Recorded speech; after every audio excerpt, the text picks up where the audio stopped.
Strength में आगे बढ़ते हुए अब हम लोग आ चुके हैं सेट नंबर 5 2024 का, जो कि कोड है 824 CL। अब इसके हम बहुविकल्पी प्रश्न, बाकी सभी फिजिक्स से रिलेटेड जितने भी क्वेश्चन है उसको हल करेंगे। यहाँ पे हमारा पहला सवाल है कि एक उत्तल लेंस के फोकस तथा प्रकाशिक के बीच की एक पतली सी सीधी छड़ रखी गई। कहाँ रखा गया है? उत्तल लेंस के फोकस और प्रकाशिक केंद्र के बीच में।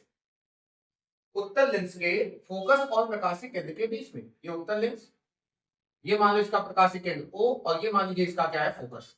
इसके बीच में एक वस्तु रखी गई है।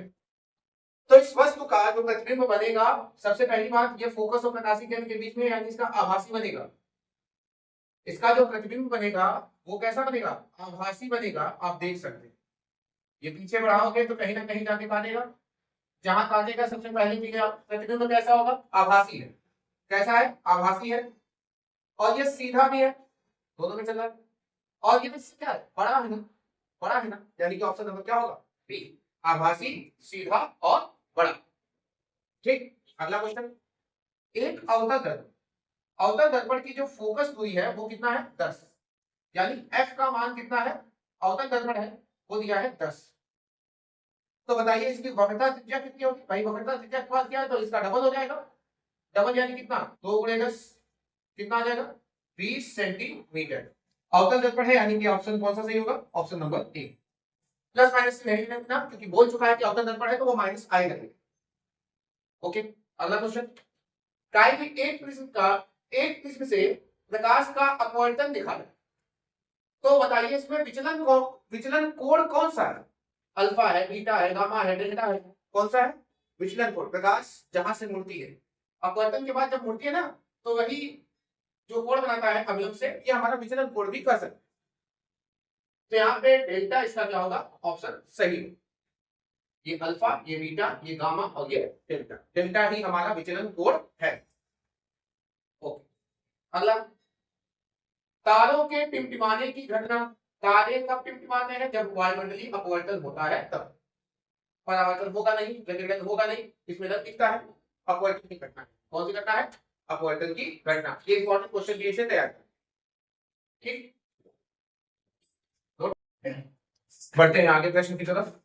हमारा जो प्रश्न है वह है पांचवा कि विद्युत परिपथ में प्रयुक्त होने वाले कुछ अवयवों के नाम दे दिया है दे में, और उसके कुछ प्रतीक दे दिए हैं। आपको इसको सही मिलान करके इसमें से ऑप्शन को सिलेक्ट करना है। जैसे आपको पता है कि वोल्ट मीटर V से दिखाया जाता है, यानी ये हो गया।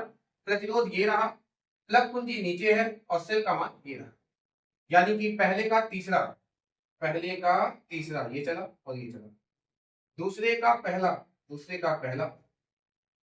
तीसरे का चौथा, यानी कि ऑप्शन नंबर डी इसका क्या है? सही। ये तो गलत हो गया ना, तो ऑप्शन नंबर डी इसका क्या है? सही होगा। अगला क्वेश्चन कहा है कि किसी तार का जो प्रतिरोध है वो 2 ओम है।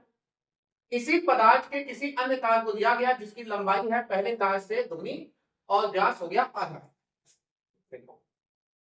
लंबाई कितनी है? दुगनी है। अगर लंबाई दुगनी है और व्यास आधा होता है तो प्रतिरोध जो है 8 गुना हो जाता है। तो अगर देखा जाए तो आंसर तो 8 गुना वो हो गया, और प्रतिरोध दिया है 2, यानी कि 8 गुना कितना हो गया? 16। इसका ऑप्शन क्या होगा? 16 सही होगा। और कैसे आधा है मैं पता हूँ। और ये तो फ्लेमिंग के दाएं हाथ में नियम होगा, क्योंकि चुंबकीय क्षेत्र में कुंडली के जो घूर्णन कार्य है विद्युत मोटर वाली बात है, तो फ्लेमिंग के दाएं हाथ के नियम से इसको पता किया जाता है। ओके, अब ये 16 कैसे है इसको देख लेते हैं। यहाँ पे देखो, मान लेते हैं कि जो पहले तार का जो प्रतिरोध है वो R1 है और दूसरे वाले तार का जो प्रतिरोध है वो मैंने मान लिया R2। ओके, पहले तार की जो लंबाई है वो उन्होंने L1 मान लिया। पहले जो तार की लंबाई है वो L1 है, और इसकी जो मोटाई यानी कि जो व्यास दिया है वो उसका आधा हो गया। यानी अगर इसका व्यास जो है D है तो इसका कितना होगा? D2 होगा, और त्रिज्या इसका मान लिया मैंने R1। ठीक है, ओके। अब देखिएगा, इसकी लंबाई होगी L2, इसका व्यास हो गया D2, इसका जो त्रिज्या है वो R2 हमने मान रखा। समान पदार्थ के बने हैं इसलिए इसका भी प्रतिरोधकता 2 होगा, इसका भी क्या होगा? 2 होगा। ये सवाल हल करने का तरीका जल्दी से मैं हल कर दूं इसलिए लगा। तो कहोगे कि R इक्वल टू होता है रो L अपॉन A, होता है लंबाई L1 क्षेत्रफल A1। इसी तरह से इसके लिए बार बार पेन नहीं दूंगा, डायरेक्ट बता देता हूं। इसके लिए देखो R2 बराबर हो जाएगा रो L2 अपॉन A2। ओके, यहां से अगर रो का मान निकालो तो यहां से आ जाएगा आपका R1 A1 अपॉन L1, और यहाँ पे कितना आ जाएगा, ये रो का मान आ गया यहाँ पे इस वाले में, और इधर देखिए तो आ जाएगा R2 A2 अपॉन L2, ये रो का मान आ गया। दोनों रो के बराबर नहीं, यानी आपस में बराबर होंगे। अब अगर आपस में बराबर होंगे तो R1 A1 अपॉन L1 बराबर R2 A2 अपॉन L2 हो जाएगा। थोड़ा सा इसको हल करते हैं। अच्छा, पहले तार की लंबाई दूसरे तार की लंबाई का क्या होता है, दुगना होता है, अभी वो करूंगा।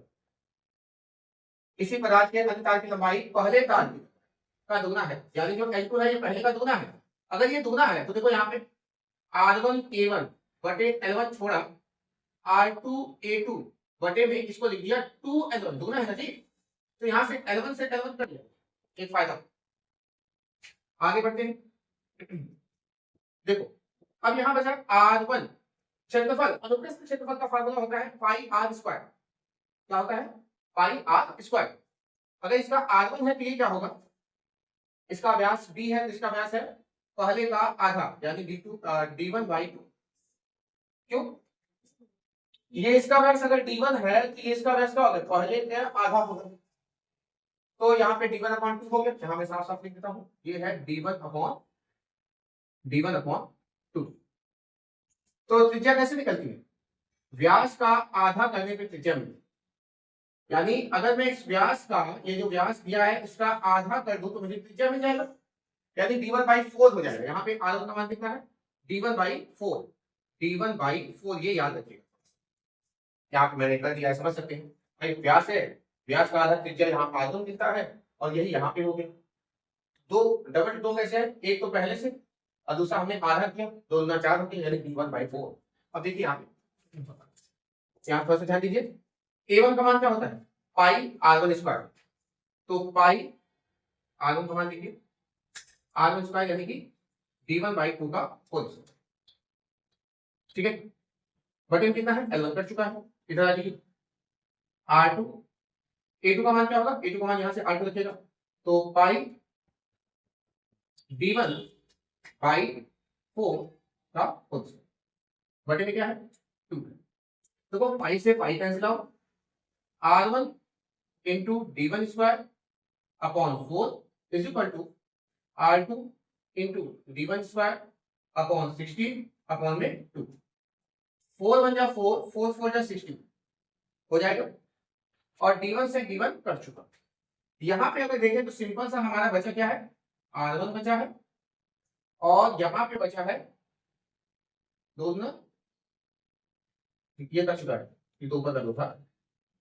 ठीक, 4 गुना कितना हो जाएगा 8, यानी कि ये हो गया आपका 8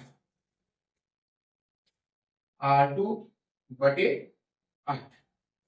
तो R2 बराबर कितना आ गया 8 R1, और R1 हमें दे रखा है कितना है 2 ओम, तो यहाँ पे 8 गुणे 2 बराबर कितना हो जाएगा 16 ओम, और इस तरह से आंसर।